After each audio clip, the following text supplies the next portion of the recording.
So I'm making a monitor stand, which doesn't sound that exciting, and maybe it's not that exciting. I'm going to try to make it interesting by adding that.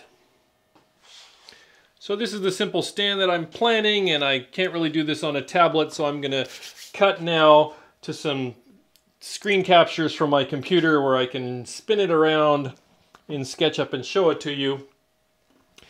And the main interesting thing is I'm going to put this recess here on the one side for this cord.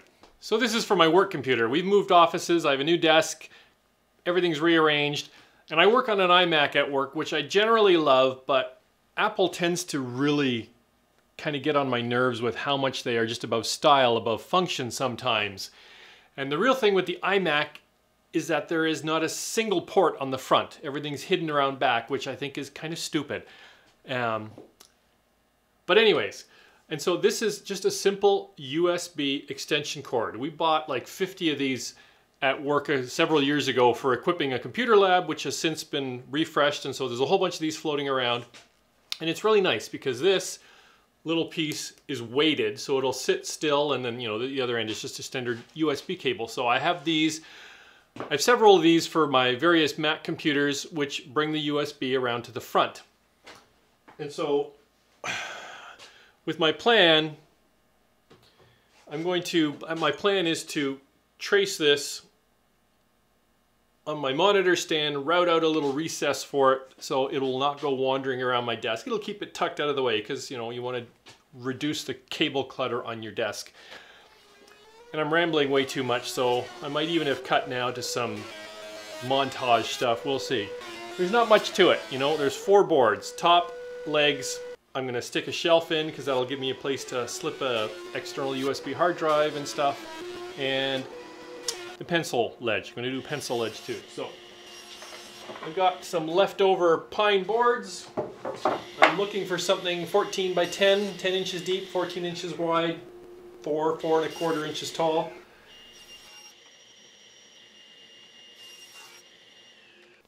So I got the top piece cut, and then I'm going to put this bullnose bit in the router table, and that will let me cut a groove here for a little pencil ledge. In fact, I think I'm going to cut it a little bit wider than one pass, just so we get a slightly wider groove. I think that's just going to be a bit more useful than if it's just, of course, it's a 1/2 inch bit. So I think I'm going to want like 3/4 or something. So get it in the router table. Use my little portable homemade router table here. And I got the wrong clamps.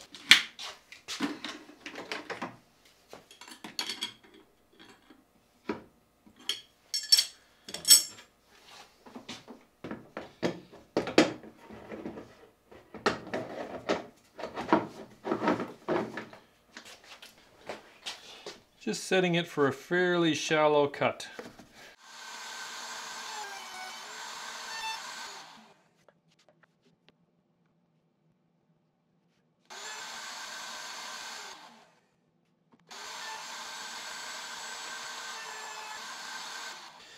So now for fitting the USB, I am just going to put it where I think I want it, and then I'm just going to trace it.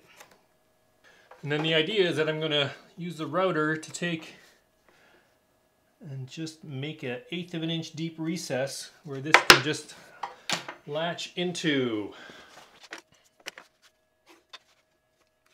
There we go. A little 1/4 inch bit. Go right down there. So I didn't even really measure. It's just going about that deep. This is the part where I better get it right, because I'm just going to freehand it with the router, nibble it all out. It doesn't need to be perfect. I tell myself that, but I really want it to be perfect.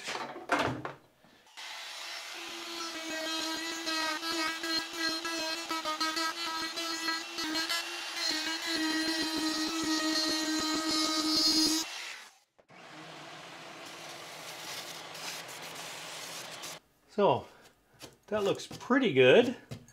I was surprised at how well that went, and it just fits perfectly. I had thought about getting a straight edge for this, but I'm like, let's just do it That locks right in there. I was thinking I might put hot glue, but I don't even think I need that. All right, moving on. So I cut a simple notch in the legs, and the wood is pretty smooth. It's giving it a little touch up before assembly.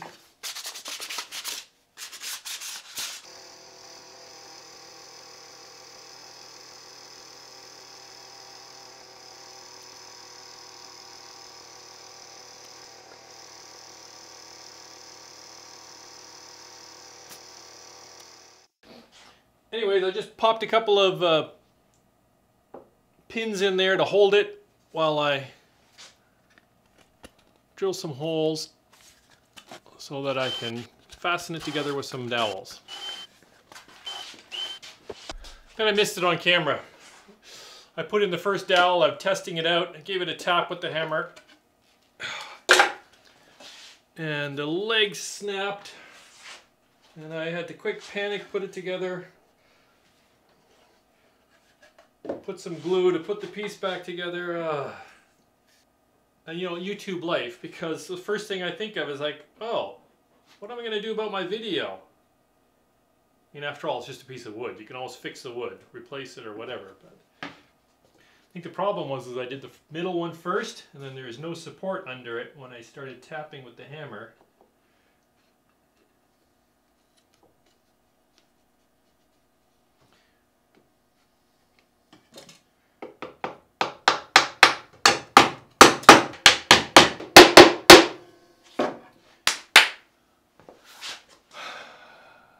Take a break for clamping.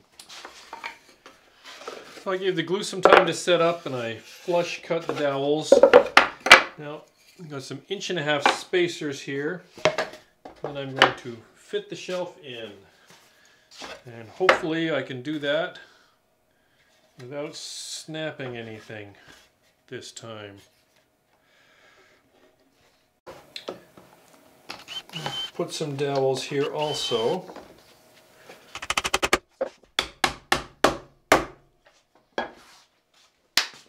Okay, all right, day 2. Not exactly a one-day build, but I didn't expect things to start falling apart when I started banging them together. So right here is the wood snapped, and it's glued back together, and it's basically invisible. And now with this shelf in here, it's not going anywhere. Okay.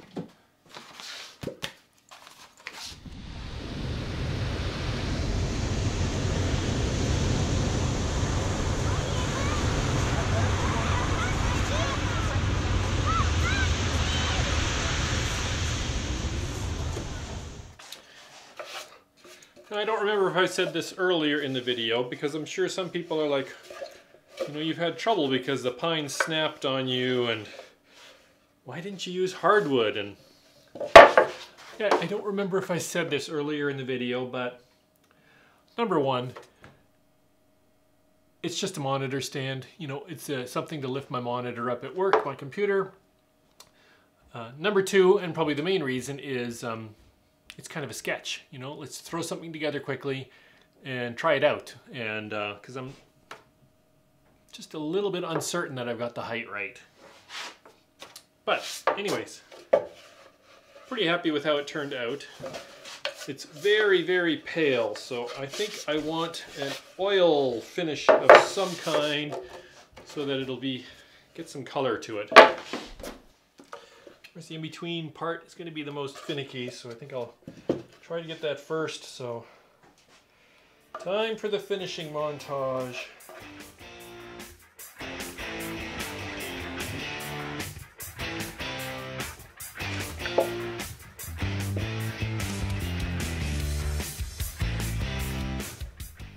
It's virtually invisible, but the repair is right there. A little bit of glue that I didn't clean up. On the side, I can't see it. It's right this grain line, or this grain line. I'm not even sure.